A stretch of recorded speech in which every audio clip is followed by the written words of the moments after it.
Salam hər kəsə. Mövzumuz dünyanın siyasi xəritəsinin formalaşmasıdır. 10-cu sinif coğrafiya dərsliyinə baxırıq. Dünyanın müasir siyasi xəritəsində 230-dan çox ölkə var və onlar müəyyən xüsusiyyətlərinə görə qruplara bölünür və dünyanın siyasi xəritəsinin formalaşmasını 4 mərhələyə ayırırlar. Qədim dövr, orta əsrlər dövrü, yeni dövr və ən yeni dövr. Bu belə sistemli şəkildə yadda saxlayırıq ki, deməli 4 mərhələyə böldük. Qədim dövr 5-ci əsrə qədər olan dövrə əhatə eləyir və bu quldarlıq dövrüdür, yəni. İlk o qədim ilk quldar dövlətlərdir. Avropa şərq sivilizasiyalarının quldar dövlətləri yaranıb. Məsələn, qədim Misirdir, qədim Yunanıstan, qədim Roma, həmçinin Çin, Hindistan yaranıb bu dövrdə. Daha sonra gəlir orta əsrlər dövrü. Orta əsrlər dövrü isə 5-15-ci əsrləri əhatə eləyir. Bu dövrdə feodalizm dövrü olaraq yadda saxlayırıq. Feodal dövlətlər üstünlük təşkil eləyib. Kiyev Rus dövləti, Bizans, Roma imperiyası, Osmanlı imperiyası, Portuqaliya, İngiltərə, İspaniya belə dövlətlərdən olub. Deməli, yeni dövr isə 15-16-cı əsrlərdən, yəni böyük coğrafyakeşlərdən başlayıb 20-ci əsrin əvvəllərinə qədər, yəni 1-ci Dünya müharibəsinin başlamasına qədər davam eləyib. Bu dövrdə bir çox ölkələr artıq dəniz sərhədləri nəticəsində öz ərazilərini genişləndiriblər, çoxlu müstəmləkələrə sahib olublar. Ən yeni dövr isə 1-ci Dünya müharibəsinin başlamasından başlayıb indi də davam eləyir. Deməli, biz siyasi xəritənin formalaşmasını 4 dövrə böldük. Qədim dövr əhatə elədi 5-ci əsrə, eramızın 5-ci əsrinə qədər olan dövrü və quldarlıq dövrü idi. İlk qədim dövlətləri yadda saxlayırıq. Orta əsrlər dövrü 5-15-ci əsrlərdir, feodalizm dövrüdür, feodal dövlətlərdir. Yeni dövr böyük coğrafyakeşlərdən, yəni 15-16-cı əsrdən 20-ci əsrin əvvəllərinə qədər olan dövr oldu və bu 1-ci Dünya müharibəsinin başlamasından sona çatdı.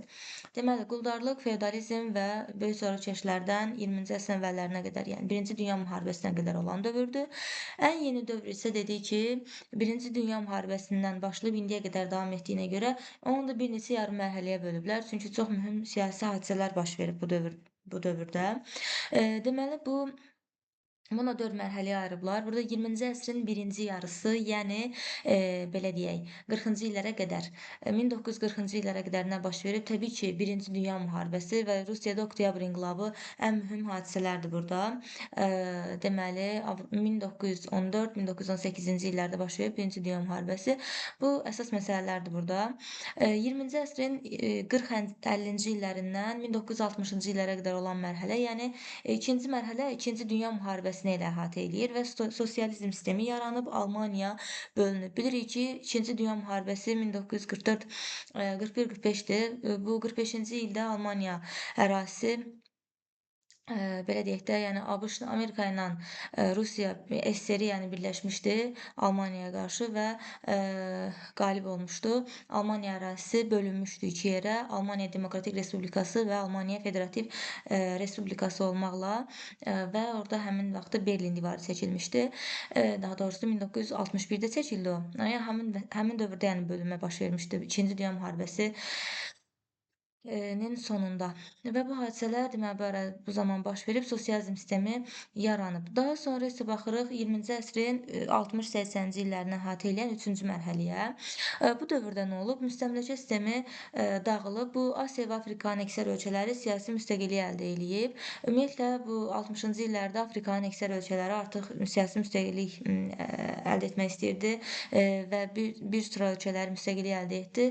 Sonuncu əldə edən ölkələrdən biri də Namibiya olub. Daha sonra SSR və qərb ölkələri arasında sürətli silahlanma və soyuq müharibə. İkinci Dünya müharibəsindən sonra SSR və belə deyək, ABŞ arasında soyuq müharibə başlandı. Yəni artıq qanlı müharibə deyildi, bir-birlərinin ərazisində vuruşmurdular. Artıq burada soyuq müharibə, yəni bir-birlərinin ərazisində deyil də, başqa ərazilərdə terror gücləri ilə bir-birləri ilə mübarizə aparmağa başladılar, belə deyə bilərik. Və yaxud da siyasi bir müharibə gedir. 20-ci əsrin 90-cı illərindən indiyə qədərki dövr isə 4-cü mərhələdir. Deməli, bu yarım mərhələdə sosializm sistemi SSR dağıldı, onun yerində 15 müstəqil dövlət yarandı. Həmçinin daha sonra bu ölkələr Baltikanı ölkələr və Gürcüstandan başqa müstəqil dövlətlər birliyi adı altında yenidən birləşdi. Çexoslovakiya iki ölkəyə bölündü. Çexiya və Slovakiyaya. Yugoslaviya isə 6 dövlətə bölündü. Xəritədə bu xətt yığında olan yerinə bu 6 dövlət də Xorvatiya, Sloveniya, Bosniya-Herseqovina, Serbiya, Makedoniya kimi ölkələr idi. Və dünyanın siyasi xəritəsində hal-hazırda cəmi 5 sosialist dövlət qalıb. Bu da elə 4-ü Asiyadandır. Koreya Xalq Demokratik Respublikası, yəni Şimali Koreya bildiyimiz, Çin, Vyetnam, Laos, bir də Mərkəzi Amerikadan Kuba. Bunlar deməli sosialist ölkələrdir. Deməli ən yeni dövrü biz böldük. 20-ci əsrin birinci yarısı, yəni Birinci Dünya müharibəsi və Rusiyada olan oktyabr inqilabı. İkinci mərhələsi oldu 20-ci əsrin 40-50-ci illərindən 60-cı ilə qədər, yəni İkinci Dünya müharibəsi, sosializm sistemi yaranıb. Deməli ikinci mərhələdə yaranıb bu. Üçüncü mərhələdə isə 20-ci əsrin 60-80-ci illərini əhatə edən mərhələdir. Bir sıra Asiya Afrika ölkələri müstəqillik əldə etdi və soyuq müharibə. Dördüncü mərhələ isə 20-ci əsrin 90-cı illərindən indiyə qədər olan dövr SSR-nin Sovet dağılması, müstəqil dövlətlərin yaranmasıdır. Deməli, siyasi xəritədə kəmiyyət dəyişiklikləri baş verir, bir də keyfiyyət dəyişiklikləri.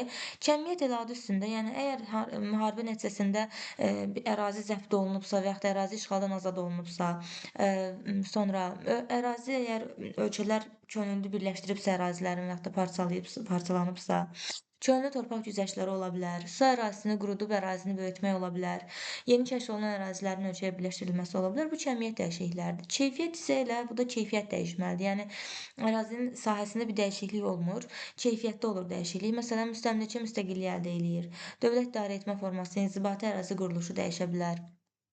Daha sonra, məsələn, İspaniya əvvəl federativ idi, amma 2018-ci ildə unitar dövlətə çevrilib. Deməli, bu demək ki, onun inzibati ərazi quruluşu dəyişib, keyfiyyət dəyişikliyidir bu.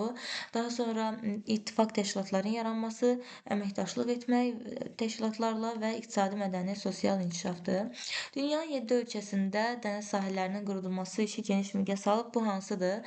Biz əsas Niderlandı deyirdik. Niderland deyirdik ki, ölkə ərazisinin 40%-i polderlərdən ibarətdir. Yəni polder nə idi? Su sahəni qurudub quruya çevirirdilər. Bu ölkələrə həmçinin ABŞ, Yaponiya, Çin, Sinqapur, Birləşmiş Ərəb Əmirliyi və Qətər kimi ölkələr də daxildir. Hətta Niderlandda belə bir ifadə var. Deyir, dünyanı Tanrı yaradıb, Niderlandı Niderlandlılar yaradıb. Məsələn, bax bu Çində salınmış bir süni adadır. Daha sonra burada da bir mətn verib onun sinif dərsliyində ki, 20-ci əsrin 80-cı illərin sonu, 90-cı illərin əvvəllərində böyük siyasi dəyişikliklərlə yadda qalıb. Belə ki, Şərqi Avropada sosializmə qarşı hərəkat başlanıb. Bu 90-cı illərdə deməli əvvəlcə Berlin divarının sökülməsi idi. Daha sonra isə 90-cı ildə Almaniya Demokratik Respublikası və Almaniya Federativ Respublikasının birləşməsindən başa çatdı.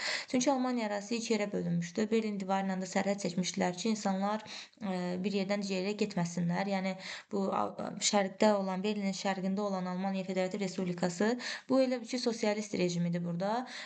Qərb tərəfində isə Almaniya Demokratik Respublikası idi. Burada isə demokratiya idi. İnsanlar təbii ki, Avropa qərbə tərəf üz tuturdular, yəni demokratiya tərəf. Sonra Berlin divarı çəkilmişdi ki, getməsin insanlar. Nəysə, yəni bu tarixdən daha geniş məlumatınız olar yəqin ki, bu mövzu ilə bağlı. Daha sonra bu hadisə bütün sosializm məkanına öz təsirini göstərdi və SSR-nin tərkibində olan respublikalarda sosializm və Rusiyanın müstəmləkəçilik siyasətinə qarşı çıxışlar başlandı və 91-də SSR dağıldı. Daha sonra ölkələrdə elə MDB təşkilatında birləşdilər. SSR-nin də ardıcı Yugoslaviya parçalandı 6 dövlətə. Burada olan əsas məlumatlar buydu. Daha sonra bu ölkələrə ayrıca xəritədə baxacağıq. İndi yenə də baxaq. SSR və Şərqi Avropanın keçmiş sosialist ölkələridir. Məsələn, Rusiyadır, Qazaxıstandır, Özbəkistan, Türkmənistan, Qırğızıstan, Tacikistan. Daha sonra Avropada Baltikanı ölkələrdən məsələn 4 Litvadır, 3 Latviyadır, 2 Estoniyadır.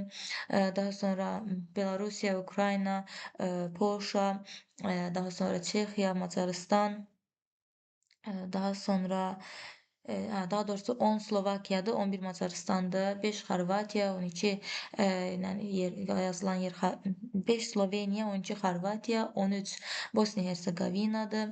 Daha sonra 14 Çernogoriyada deyirik və yaxud da Qaradağ və yaxud da Montenegro.